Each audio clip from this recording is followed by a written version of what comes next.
Shalom Jemaat Gereja Kristen Jakarta. Gereja memberikan layanan ibadah online bagi jemaat. Lalu apa saja ya yang harus dipersiapkan? Pilihlah jam ibadahmu dan ikuti tepat waktu. Jangan sampai terlambat ya. Berpakaian rapi dan sopan, seperti kondisi jemaat akan pergi ke gereja. Siapkan Alkitab dan alat tulismu ya. Duduklah dengan posisi yang baik agar tetap fokus. Hindari untuk berbaring ataupun sambil melakukan kegiatan lain di rumah. Berdoalah secara pribadi untuk mempersiapkan hati kita mengikuti ibadah ya. Berpartisipasilah aktif dalam beribadah, seperti ajakan untuk berdiri atau duduk, menyanyikan pujian, dan mendengarkan firman Tuhan dengan tetap fokus. Persembahan dapat jemaat berikan melalui transfer ke rekening gereja lokal masing-masing ya. Ikutilah ibadah online sampai selesai. Mohon bimbingan orang tua untuk dapat mengajak anak merenungkan firman melalui ibadah online sekolah minggu.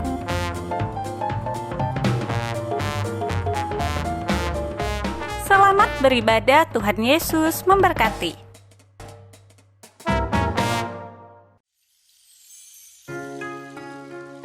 Shalom jemaat, masih ingat tempat ini bukan? Dalam obrolan saya bersama dengan teman-teman tim KU, mereka rata-rata kangen dengan tempat ini. Mereka kangen ngopi bareng di tempat ini. Saya yakin Bapak Ibu juga kangen seperti mereka bukan? Namun pada hari ini saya mengingatkan buat kita sekalian, sebentar lagi kita akan ibadah. Meskipun melalui online, tapi mari kita boleh siapkan kopi kita di rumah masing-masing, dan nanti kita selesai ibadah ngopi di rumah masing-masing. Mungkin bisa share di sosial media kita, dan kita sudah ngopi bersama-sama meskipun di tempat yang berbeda. Melalui kesempatan ini juga saya mengucapkan selamat Hari Raya Imlek. Kiranya Imlek tahun ini sekalipun tidak bisa berkumpul, kita tidak bisa saling mengunjungi, tetapi biarlah kasih dan sukacita kita dari Tuhan senantiasa dilimpahkan buat Bapak Ibu Saudara semua. Bapak Ibu, mari kita beribadah pada saat ini dengan penuh sukacita. Kita boleh bergembira merayakan kemenangan yang daripada Tuhan sambil tetap fokus kepada Tuhan. Dan jangan lupa, nanti kita ngopi. Tuhan Yesus memberkati. Shalom jemaat yang dikasihi oleh Tuhan. Shalom. Kita bersyukur Tuhan sudah pimpin hidup kita sehingga kita boleh memasuki minggu kedua di bulan Februari ini. Dan tepatnya hari ini tanggal 14 Februari, di mana seluruh dunia sedang merayakan Hari Kasih Sayang. Izinkan saya mengucapkan selamat Hari Kasih Sayang buat kita semua.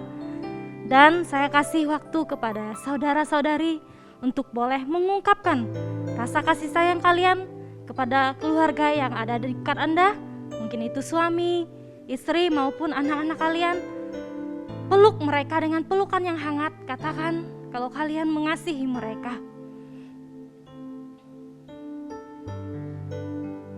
Dan rasanya juga belum terlambat bagi saya untuk mengucapkan selamat tahun baru Imlek buat kita semua yang merayakan. Meskipun tahun ini berbeda, kita nggak bisa berkumpul secara langsung dengan sanak saudara kita, kerabat kita. Tapi kita bersyukur Tuhan masih kasih sarana buat kita untuk kita boleh berkumpul secara virtual. Demikian juga dengan ibadah kita hari ini, kita boleh kembali beribadah kepada Tuhan. Dan saat ini saya mengajak saudara-saudari, kita mau datang ke hadirat Tuhan. Kita mau ambil saat teduh sejenak di hadapan Tuhan.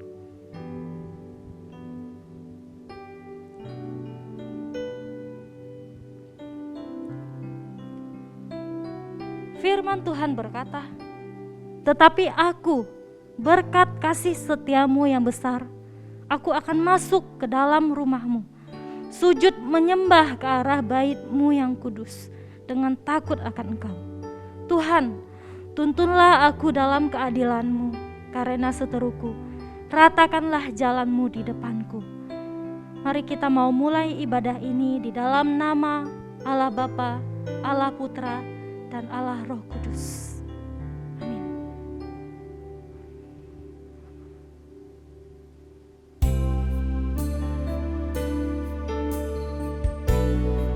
Kami mau datang di hadapan-Mu Tuhan dengan penuh kerinduan, menyembah-Mu, memuji-Mu, memandang keindahan-Mu ya Tuhan. Ku datang ya Bapa. Ku datang ya Bapa dalam kerinduan, memandang keindahan-Mu.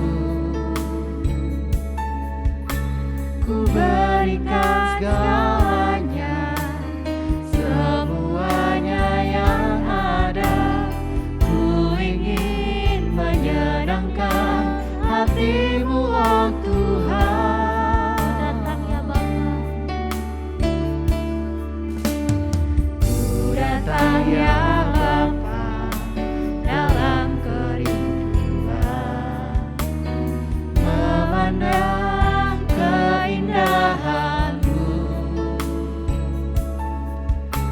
Ku berikan segalanya, semuanya yang ada. Ku ingin menyenangkan hati-Mu, oh Tuhan. Jadikan aku indah yang Kau pandang mulia, seturut karya-Mu di dalam hidupku. Ajarku berharap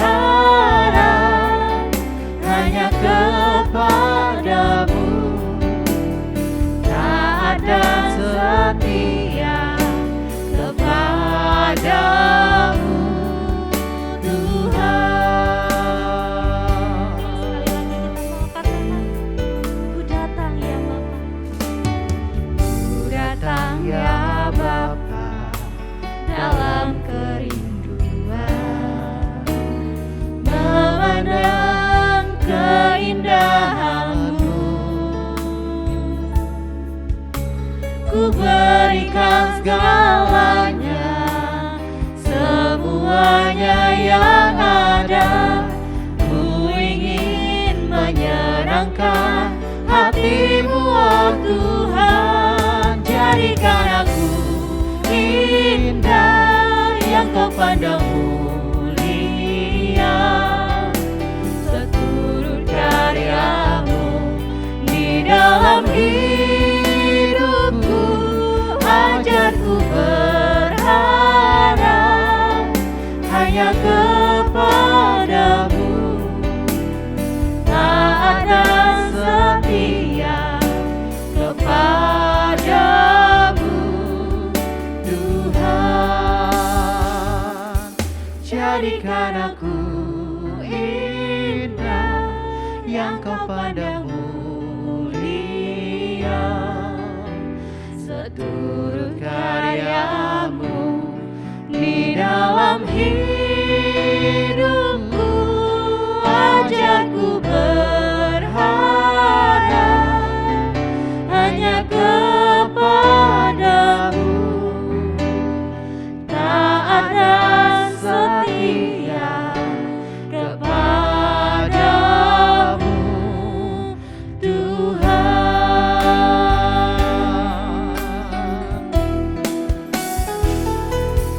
Jadikan aku indah yang Kau pandang mulia, seturut karya-Mu di dalam hidupku.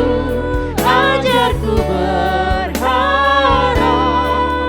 hanya kepadamu, taat dan setia kepadamu, Tuhan. Taat dan setia, taat dan setia, taat dan setia kepadamu.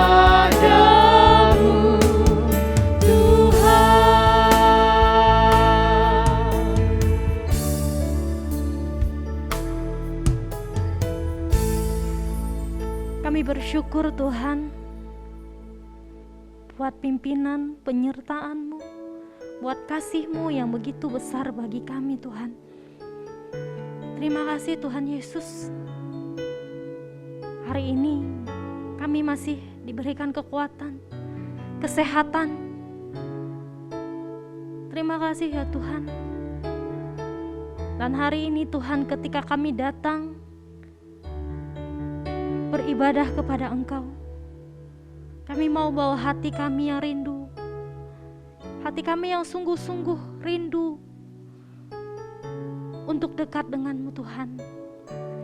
Dan Tuhan, biarlah Engkau yang boleh melawat setiap kami.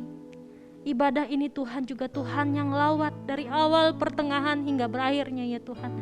Kami mau serahkan ibadah ini ke dalam tangan-Mu. Dalam nama Tuhan Yesus Kristus kami berdoa. Amin. Baik saudara-saudari, Bapak Ibu sekalian, saya mengajak kita untuk boleh bangkit berdiri. Kita mau mengikrarkan iman kita melalui pengakuan iman rasuli. Aku percaya kepada Allah, Bapa yang Maha Kuasa, Khalik langit dan bumi, dan kepada Yesus Kristus, anaknya yang tunggal Tuhan kita, yang dikandung daripada Roh Kudus, lahir dari anak darah Maria, yang menderita sengsara di bawah pemerintahan Pontius Pilatus, disalibkan, mati dan dikuburkan, turun ke dalam kerajaan maut, pada hari yang ketiga bangkit pula dari antara orang mati, naik ke surga, duduk di sebelah kanan Allah, Bapa yang Maha Kuasa. Dan dari sana Ia akan datang untuk menghakimi orang yang hidup dan yang mati. Aku percaya kepada Roh Kudus, gereja yang kudus dan am, persekutuan orang kudus, pengampunan dosa, kebangkitan tubuh, dan hidup yang kekal. Amin. Baik, jemaat dipersilakan duduk. Kita mau membacakan nas Alkitab kita hari ini yang terdapat pada Mazmur nomor 133. Mazmur 133. Mari kita mau sama-sama membacakannya. 1, 2, 3. Nyanyian ziarah Daud. Sungguh alangkah baiknya dan indahnya apabila saudara-saudara diam bersama dengan rukun. Seperti minyak yang baik di atas kepala meleleh ke janggut, yang meleleh ke janggut Harun dan ke leher jubahnya.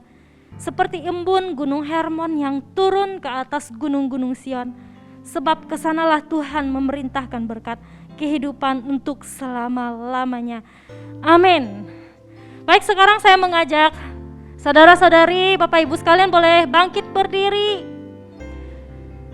Seperti nas Alkitab yang sudah kita bacakan bersama-sama tadi, sungguh alangkah baiknya apabila kita semua boleh hidup dengan rukun dan damai. Amin. Mari kita mau naikkan pujian ini, sungguh alangkah baiknya.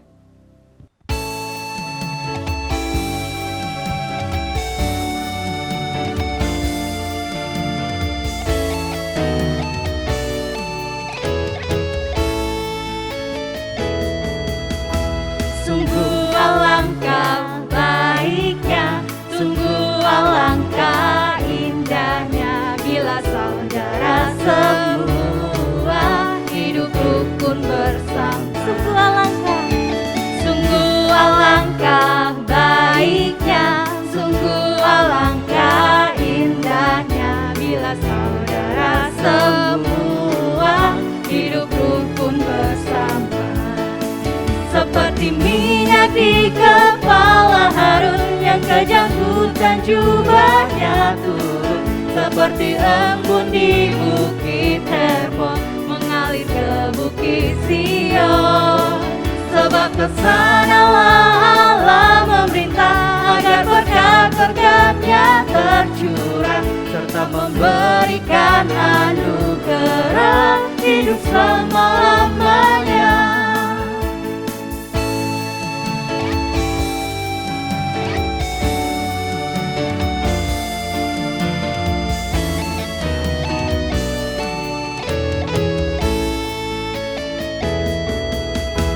Sungguh alangkah baiknya, sungguh alangkah indahnya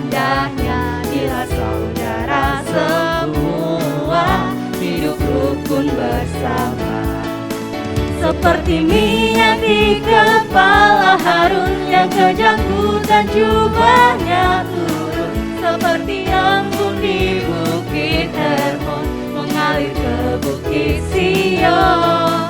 Sebab kesanalah Allah meminta agar berkat-berkat-Nya tercurah, serta memberikan anugerah hidup selama-lamanya. Kita mau lebih lagi bersuka cita dalam Tuhan. Kita mau menyanyikan pujian sungai sukacita. Sungai sukacitamu mengalir dalam. Oh yes, yes. Yes, yes, yes. Anggur sukacitamu melimpah dalamku. Mau menari, Ku menari dan bersuka, puji-puji setiap waktu, sebab sungai sukacitamu ada dalamku. mengalir, Mengalir bersamamu, bersuka di dalammu, mengikutimu Tuhan dalam kegerakanmu, melayanimu Tuhan di dalam sukacitamu, sebab hanya Tuhan yang membuat sukacitaku penuh. katakan mengalir, Mengalir bersamamu, bersuka di dalammu, mengikutimu Tuhan dalam kegerakanmu, melayanimu Tuhan di dalam sukacitamu, sebab hanya Tuhan yang membuat sukacitaku penuh. sebab hanya Tuhan. Sebab hanya Tuhan yang membuat sukacitaku penuh. Katakan sekali lagi. Sebab hanya Tuhan yang membuat sukacitaku penuh. Haleluya.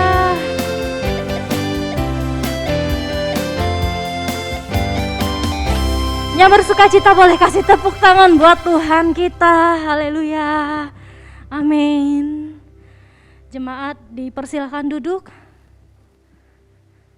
Mari saat ini kita mau siapkan hati kita untuk mendengarkan firman Tuhan. Mari kita mau naikkan pujian waktu Tuhan.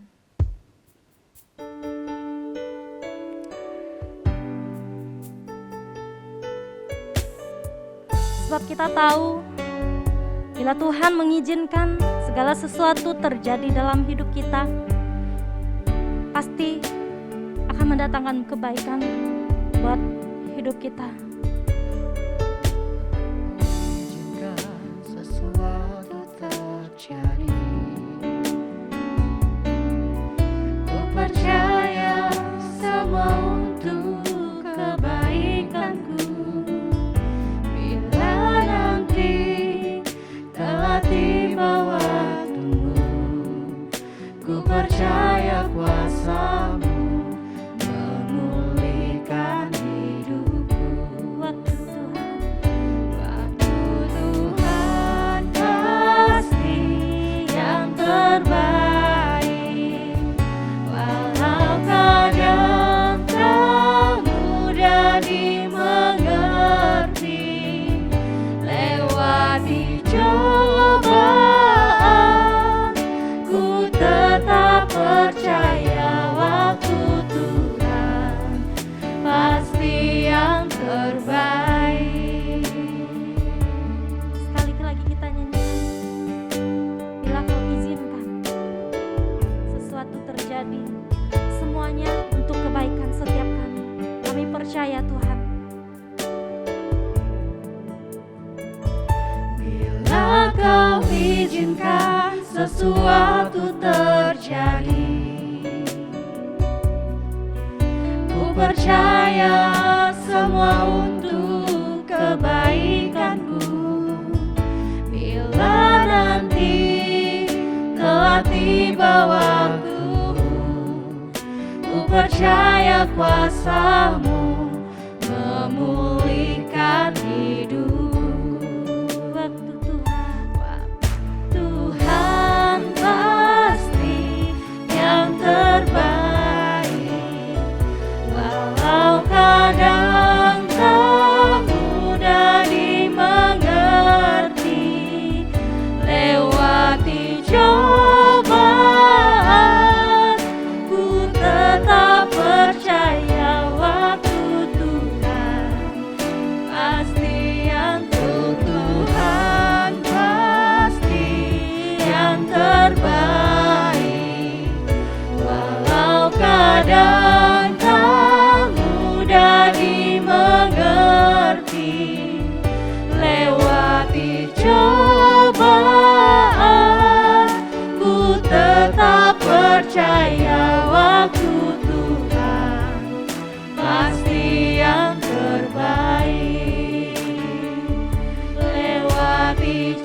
selanjutnya saya serahkan kepada hambanya.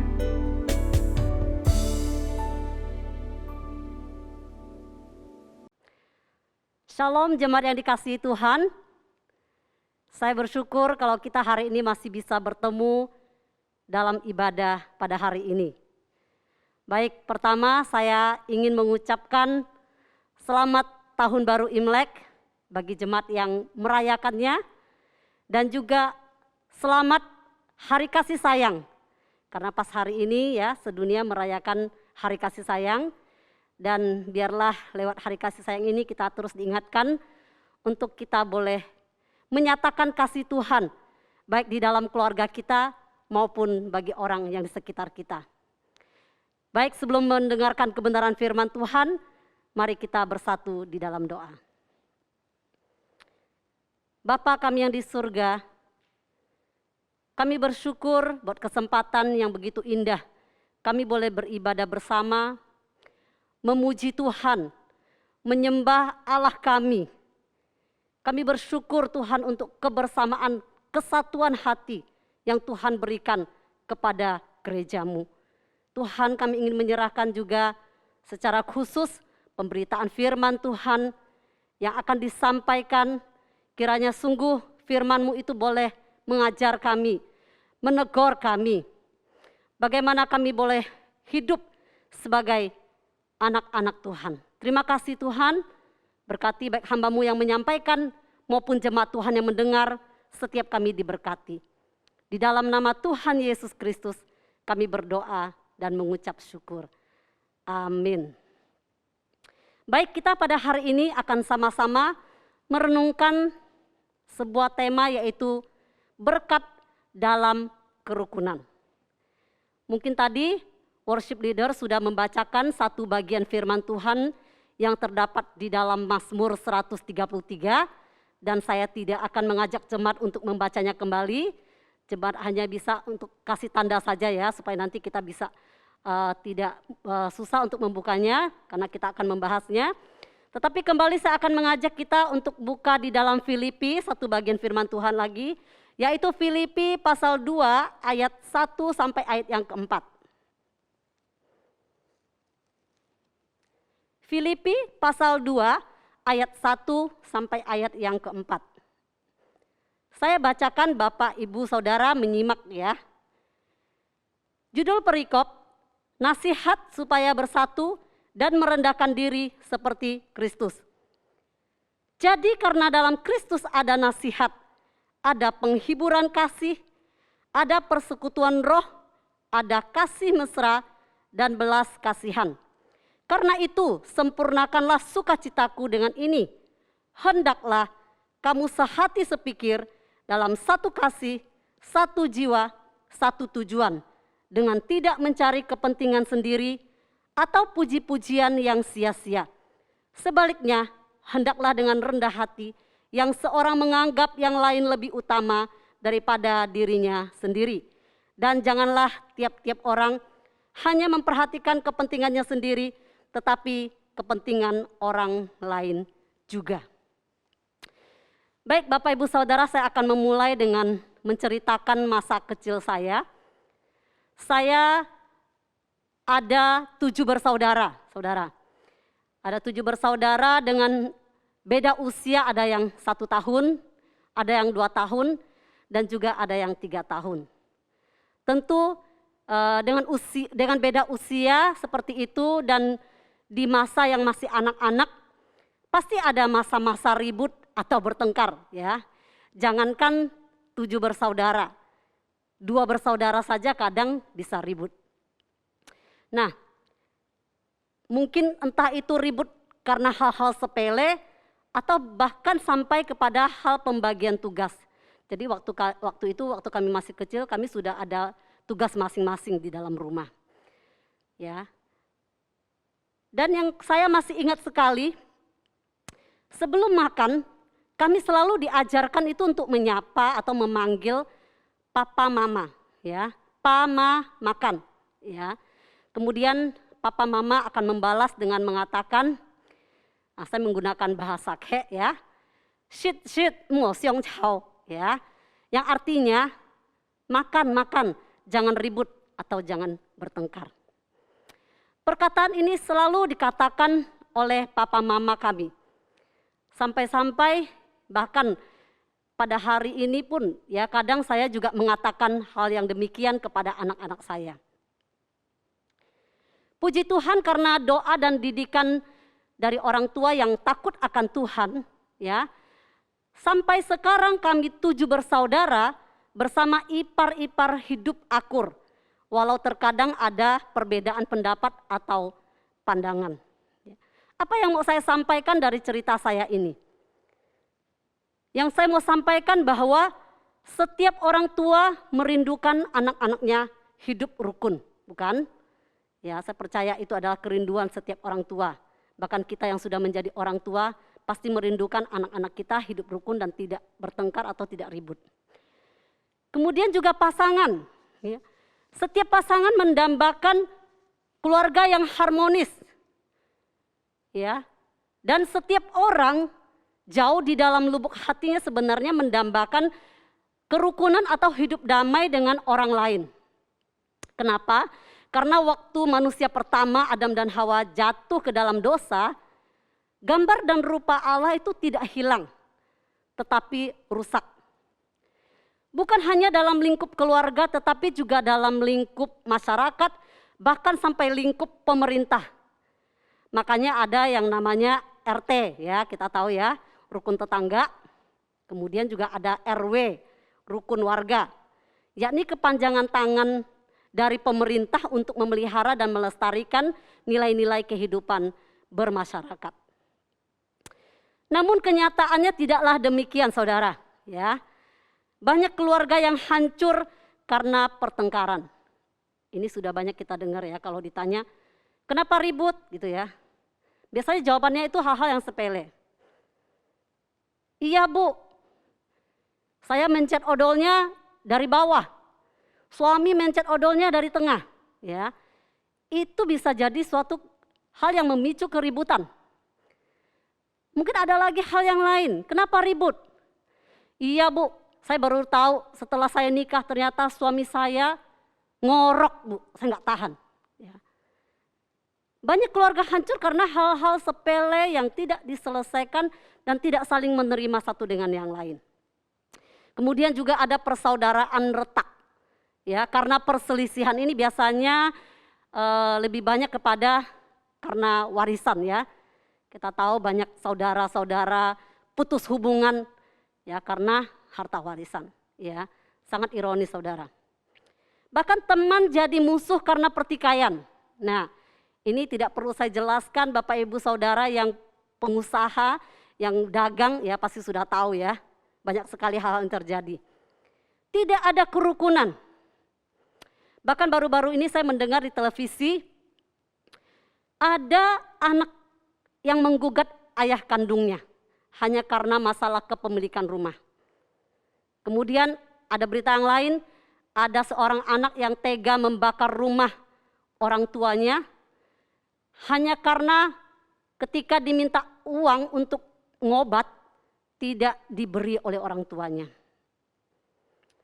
Dan masih banyak cerita-cerita atau berita-berita lain yang kita tahu di mana banyak orang tidak lagi mengalami sebuah kerukunan, keharmonisan baik dalam rumah tangga maupun berrelasi dengan orang lain. Di mana itu masalahnya? Di mana sebenarnya masalahnya? Masalahnya ada dalam pribadi manusia itu sendiri. Manusia yang sudah jatuh ke dalam dosa. Nah, bagian ayat firman Tuhan di Filipi tadi yang kita baca, Paulus menulis surat kepada jemaat Filipi dikarenakan pada waktu itu ada jemaat yang berselisih paham atau ada jemaat yang sedang dalam perpecahan. Ya, coba kita lihat di pasal 4 ayat 2. Saya bacakan pasal 4, Filipi pasal 4 ayat 2. Euodia ku nasihati dan Sintike ku nasihati supaya sehati sepikir dalam Tuhan. Jadi jelas di sini ada disebut dua wanita yang ternyata tidak sehati. Mereka ada berselisih paham, ya. selisih paham karena apa memang tidak dijelaskan secara detail di dalam Alkitab ini. Tetapi kita tahu bahwa mereka di dalam berjemaat, mereka tidak ada kesehatian, tidak ada satu pahaman, tetapi mereka sedang berselisih atau bertengkar. Nah, tujuan Paulus menulis surat kepada jemaat di Filipi, yaitu dengan tujuan untuk menasihati jemaat di Filipi agar mereka sehati, sepikir di dalam Tuhan. Ya, dalam dua bagian firman Tuhan yang kita baca, baik di dalam Filipi maupun di dalam Mazmur, kita akan membahas 3 bagian yang akan kita sama-sama pelajari pada hari ini. Bagian pertama yang akan kita bahas yaitu alasan kita hidup rukun atau damai dengan orang lain. Yaitu ada di dalam Filipi pasal 2 ayat 1. Jadi karena dalam Kristus ada nasihat, ada penghiburan kasih, ada persekutuan roh, ada kasih mesra dan belas kasihan. Kata karena dalam Kristus di sini merupakan dasar yang melandasi nasihat Paulus kepada jemaat di Filipi. Ya, Paulus menasihati mereka untuk tidak berselisih paham dan jangan sampai terjadi perpecahan karena mereka adalah orang-orang yang sudah di dalam Kristus. Yang berarti mereka telah mengenal dan telah menerima anugerah kasih Allah. Jadi sangat aneh jika seorang yang mengaku sudah di dalam Kristus, tetapi perilaku serta tindakannya sama sekali bertentangan dengan sifat atau karakter Kristus. Saya kasih contoh ya. Mungkin ada yang masih gampang sakit hati, ya, masih dendam, tidak bisa mengampuni, ya, suka menyalahkan orang lain, merasa diri selalu benar dan lain-lain sebagainya. Nah, di dalam 1 Yohanes pasal 2 ayat 6, di sana dikatakan, barang siapa mengatakan bahwa ia ada di dalam Dia, yaitu di dalam Kristus, ia wajib hidup sama seperti Kristus hidup. Nah, saudara, kata wajib di sini berarti harus dilakukan. Kata wajib juga berarti tidak boleh tidak dilakukan. Wah, kedengarannya agak keras ya saudara ya. Tapi bukankah itu tujuan kekristenan kita, yaitu serupa dengan Kristus. Seperti apa teladan yang sudah Kristus berikan untuk setiap kita saudara? Ya, itu sangat terlihat jelas ya di dalam hidup dan pelayanan Yesus selama ada di dunia. Ya, baik itu kasihnya, kesetiaannya, kesabarannya, pengampunannya. Itu sangat terlihat jelas. Bahkan sebelum Yesus disalib, Yesus disiksa, dihina, diludahi, diolok-olok. Tetapi di dalam doanya, apa yang Yesus katakan? Bapa, ampunilah mereka sebab mereka tidak tahu apa yang mereka perbuat. Jadi alasan kita hidup rukun atau damai dengan orang lain bukan karena orang lain baik kepada kita. Bukan karena hal itu mendatangkan keuntungan bagi kita. Tetapi karena kita ada di dalam Kristus. Sekali lagi saudara, jika setiap kita ada di dalam Kristus, kita wajib hidup sama seperti Kristus hidup. Galatia pasal 2 ayat 20 bagian A, Paulus mengatakan, namun aku hidup, tetapi bukan lagi aku sendiri yang hidup, melainkan Kristus yang hidup di dalamku. Ya, bahkan ada lagunya saudara, kalau yang ingat lagunya ya. Hidupku bukannya aku lagi, tapi Yesus dalamku. Hidupku bukannya aku lagi, tapi Yesus dalamku. Yesus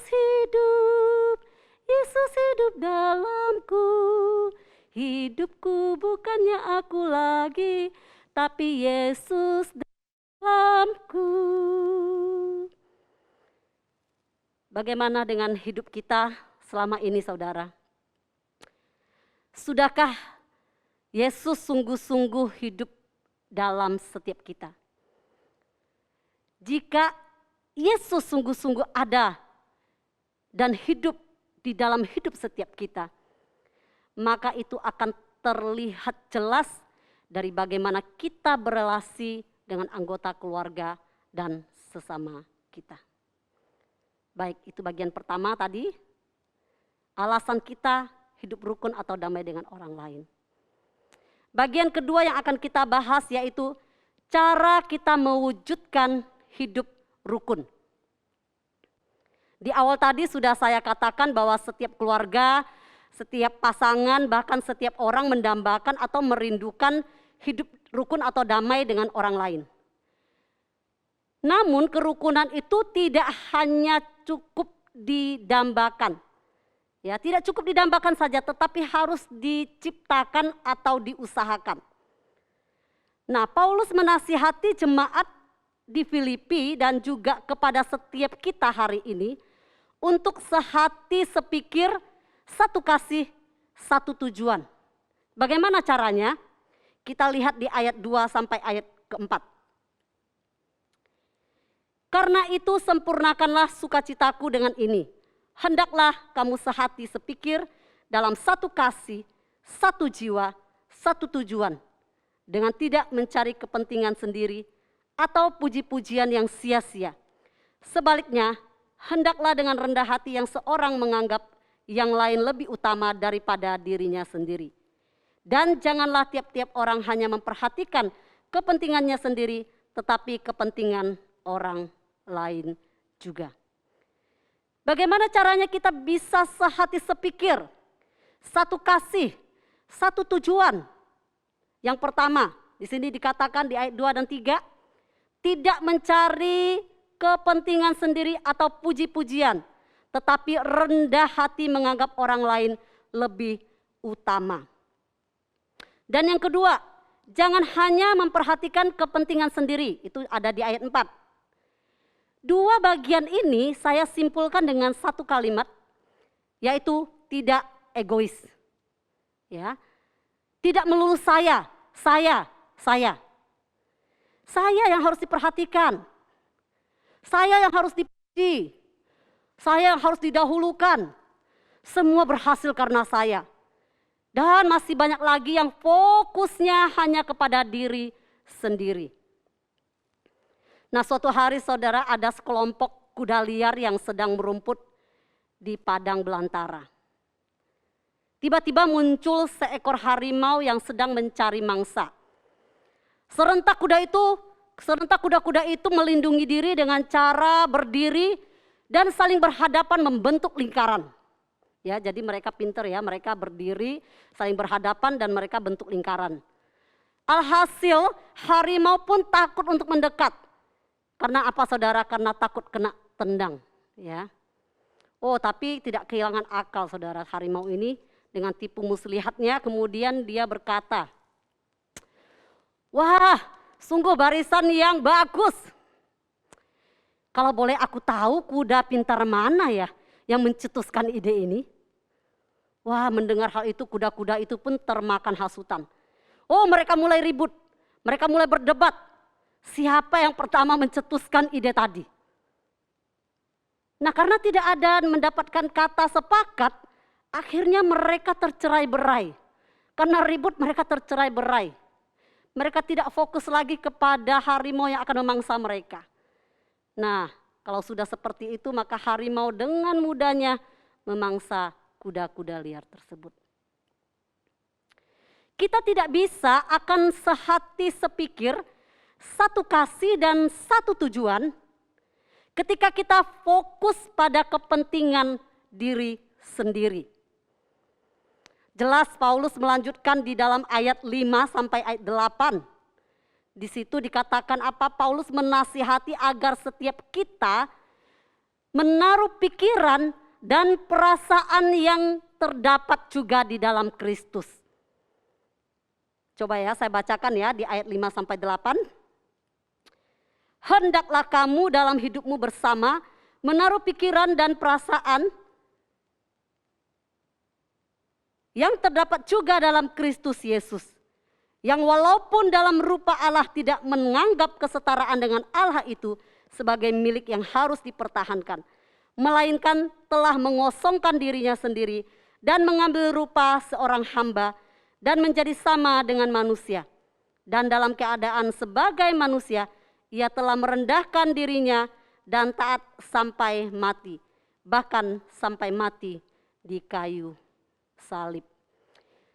Yesus menjadi teladan dan contoh untuk kita agar tidak mementingkan kepentingan diri sendiri, tetapi juga mementingkan kepentingan orang lain. Dr. Eddie Vances dalam bukunya Gereja yang Mulia dan Misioner mengatakan demikian.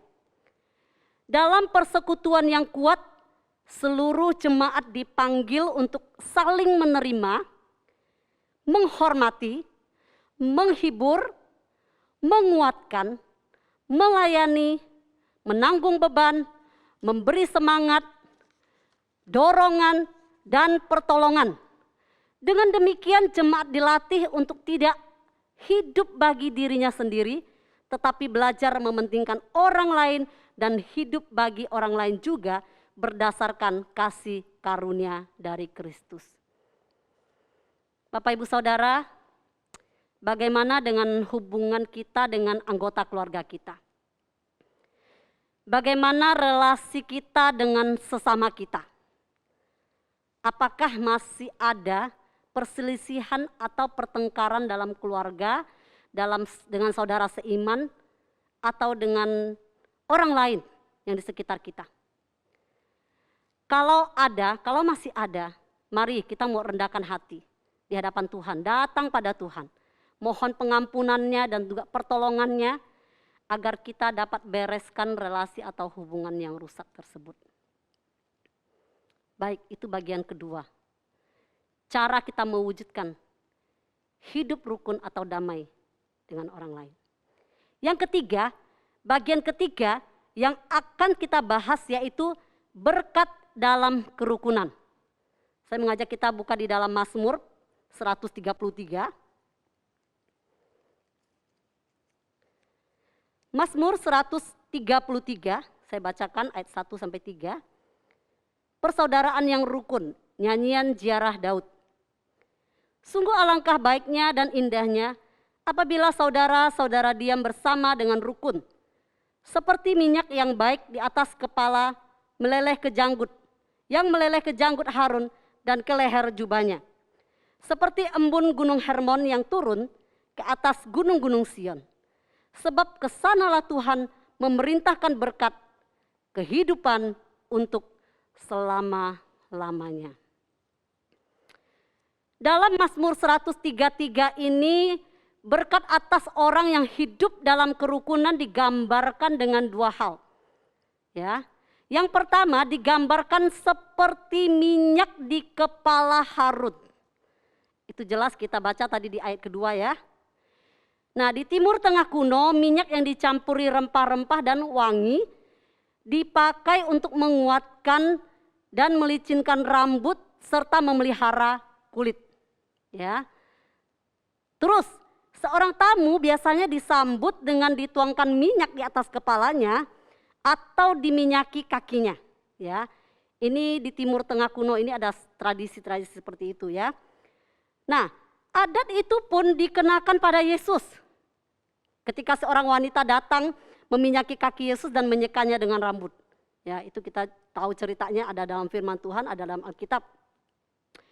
Nah, minyak yang disebutkan atau dibicarakan di Mazmur 133 ini bukanlah sembarang minyak. Ya. Di situ dikatakan minyak yang baik. Banyak yang menerjemahkan baik di sini itu berharga. Jadi minyak yang berharga. Dan itu dipakai khusus untuk mengurapi para imam termasuk Harun. Bukan hanya sampai di situ saudara, di sini dikatakan dilanjutkan dengan apa? Minyak itu juga sangat berlimpah, sehingga waktu dicurahkan ke atas kepala Harun, minyak itu meleleh ke janggut, bahkan ke jubahnya Harun. Jadi bisa dibayangkan betapa ya aroma harum yang ditimbulkan dari minyak yang sebanyak itu, saudara. Begitu pula lah dengan keharuman yang muncul dari kerukunan. Kemudian yang kedua digambarkan seperti apa? Seperti embun Gunung Hermon yang turun ke atas gunung-gunung Sion. Itu dilihat di ayat 3 yang tadi sudah kita baca. Saya akan beri sedikit gambaran mengenai Gunung Hermon, saudara. Nah, Gunung Hermon ini memiliki 3 puncak gunung yang terpisah. Ya, dan karena ketinggiannya mencapai 2.814 meter di atas permukaan laut, membuat gunung ini menangkap sejumlah besar curah hujan di daerah yang tergolong sangat kering di dunia. Jadi memang daerah itu terkenalnya itu sangat kering. Ya, jarang ada hujan ya, kering. Gunung Hermon ini mempunyai musim dingin.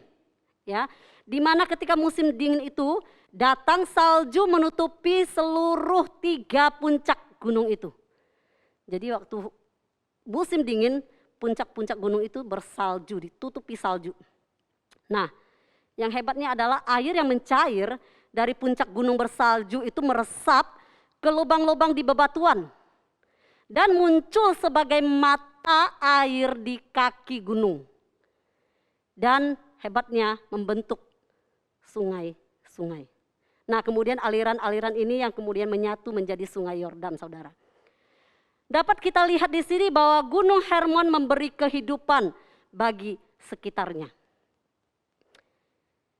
Dari 2 gambaran tadi dapat kita simpulkan bahwa berkat kerukunan yaitu adanya berkat sukacita dan shalom atau damai yang melimpah, yang kemudian mengalir keluar dan dirasakan oleh orang sekitarnya.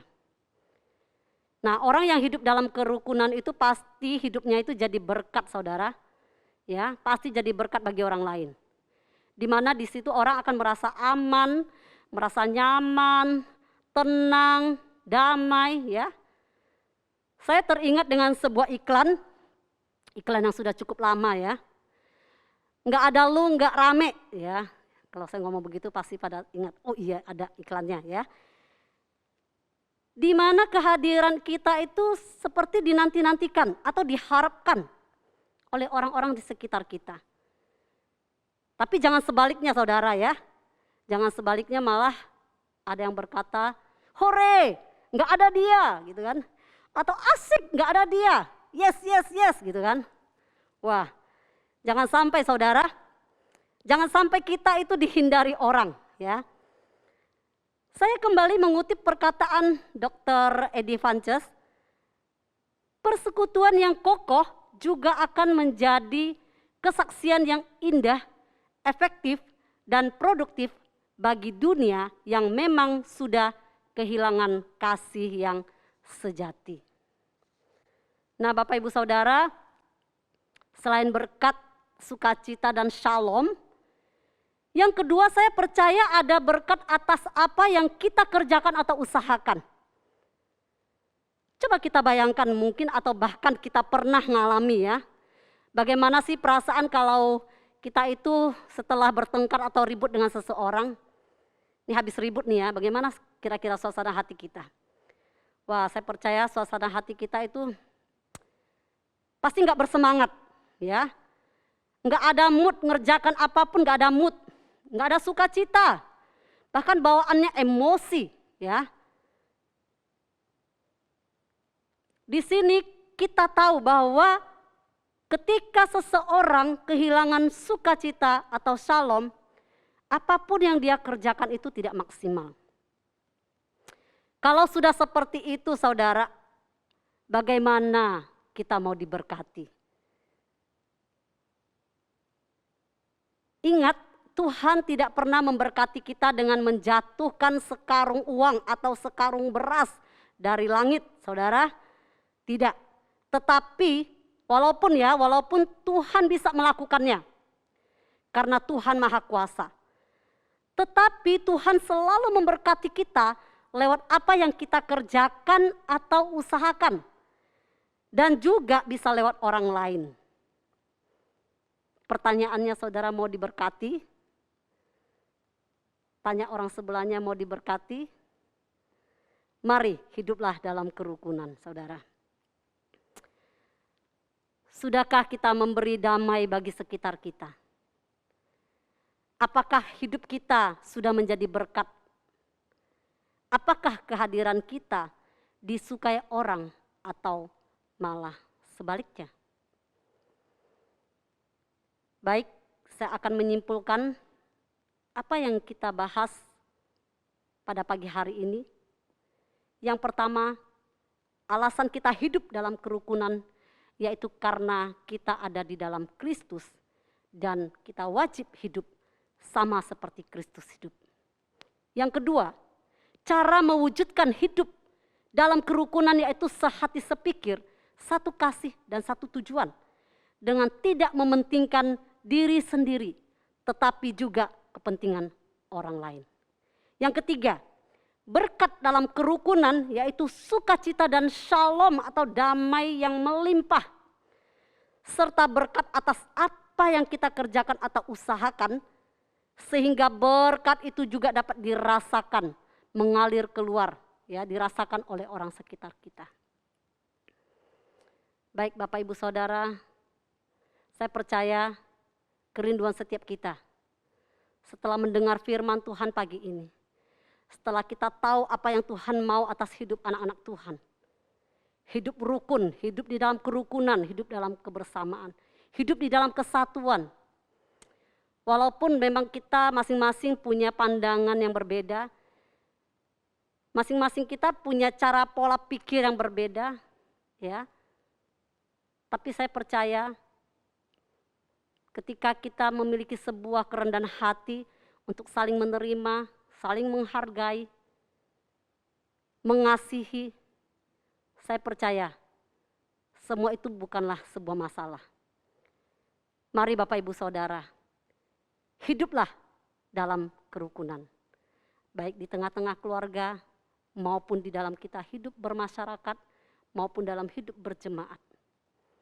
Kiranya Tuhan Yesus memberkati. Mari kita berdoa. Bapa kami di surga, kami bersyukur berfirman-Mu pagi hari ini. Kami tahu Tuhan, natur dosa ada dalam diri setiap kami.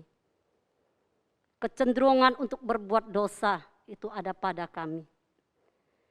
Tapi sungguh kiranya pada hari ini kami boleh diingatkan bahwa setiap kami adalah orang-orang yang hidup di dalam Kristus. Orang-orang yang ada di dalam Kristus. Orang-orang yang sudah mengenal Kristus, bahkan yang sudah menerima kasih anugerah Allah. Kami bersyukur buat Yesus yang lahir bagi kami, yang mati bagi kami. Teladan bagi kami juga, bagaimana kami boleh merendahkan hati kami. Tidak egois, tidak mementingkan diri sendiri, tapi juga mementingkan kepentingan orang lain. Tolong kami Tuhan jika hari ini ada hubungan keluarga, suami istri, anak dengan orang tua, hubungan saudara kandung, hubungan dalam keluarga besar.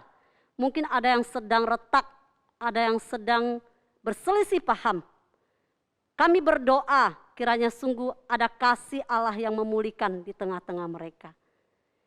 Kiranya sungguh sesuailah dengan apa yang dikatakan di dalam Mazmur. Betapa indahnya hidup rukun bersama. Karena disitulah berkat Tuhan dicurahkan. Terima kasih Tuhan, kami menyerahkan sekali lagi setiap umat-Mu, biarlah apa yang kami dengar boleh kami lakukan dalam kehidupan kami. Terpujilah nama-Mu. Di dalam nama Tuhan Yesus Kristus kami berdoa dan mengucap syukur. Amin. Tuhan Yesus memberkati. Baik, terima kasih kepada hambanya yang sudah menyampaikan firman Tuhan buat kita semua.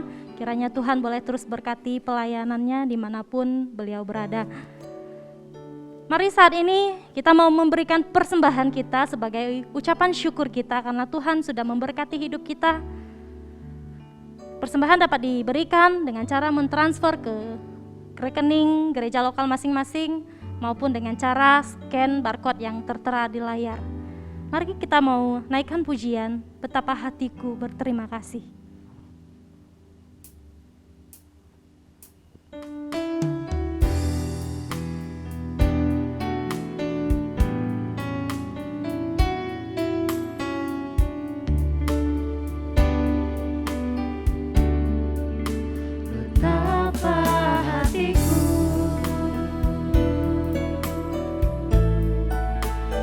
Terima kasih Yesus, Kau mengasihiku, Kau memilikiku. Hanya ini Tuhan persembahanku, segenap hidupku, jiwa dan ragaku, sebab tak ku miliki harta kekayaan yang cukup berarti untuk ku persembahkan. Hanya ini Tuhan permohonanku, terimalah Tuhan persembahanku, pakailah hidupku sebagai alatmu seumur hidupku. Mari kita sama-sama naikkan pujian ini, betapa hatiku. Betapa hatiku Berterima kasih Yesus, Kau mengasihiku, Kau memilikiku.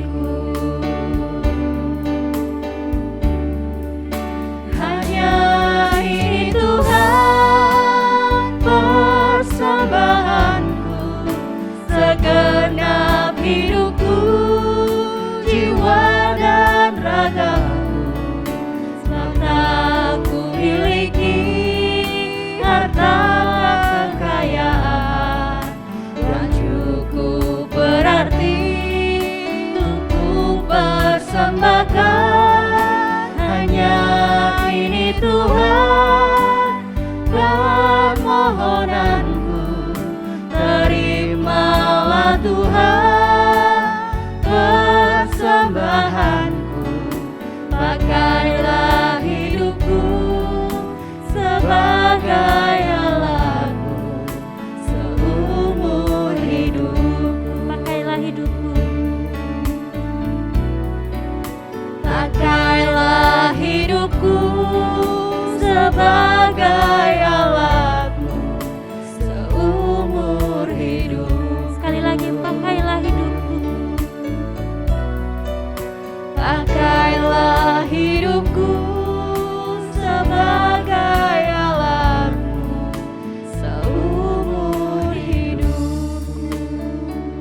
Mari kita berdoa untuk persembahan kita.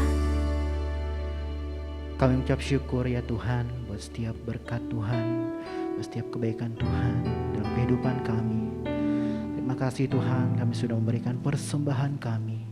Tuhan berkati persembahan ini agar menjadi berkat bagi pelayanan-Mu di tempat ini. Kamu serahkan persembahan kami dalam tangan pengasihan-Mu, hanya di dalam nama Tuhan Yesus. Haleluya. Amin. Amin.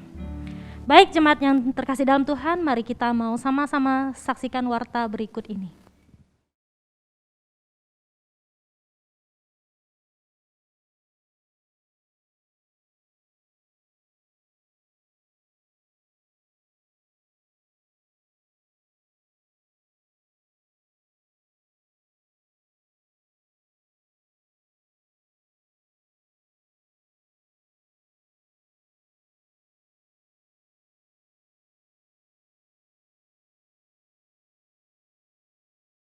Mari kita mau sama-sama naikkan doksologi.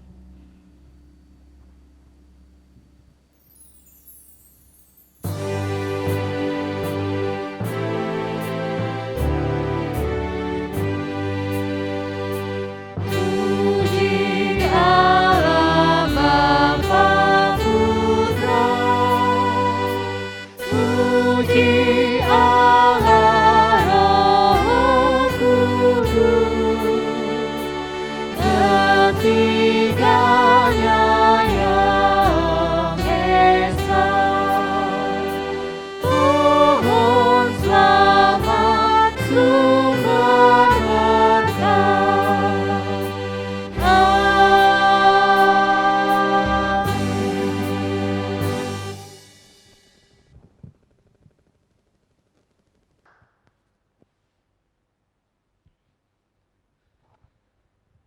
Jemaat yang dikasihi Tuhan, di akhir dari ibadah kita pada hari ini, mari kita arahkan hati kita kepada Tuhan dan kita terima berkat daripada Tuhan. Kiranya kasih karunia daripada Allah Bapa, pertolongan kekuatan dari Tuhan Yesus Kristus, serta penghiburan daripada Allah Roh Kudus, dan kiranya Allah Tritunggal yang esa itu terus mencurahkan berkat-Nya melimpah-limpah di dalam kehidupan kita, mulai hari ini, bahkan sampai selama-lamanya. Amin.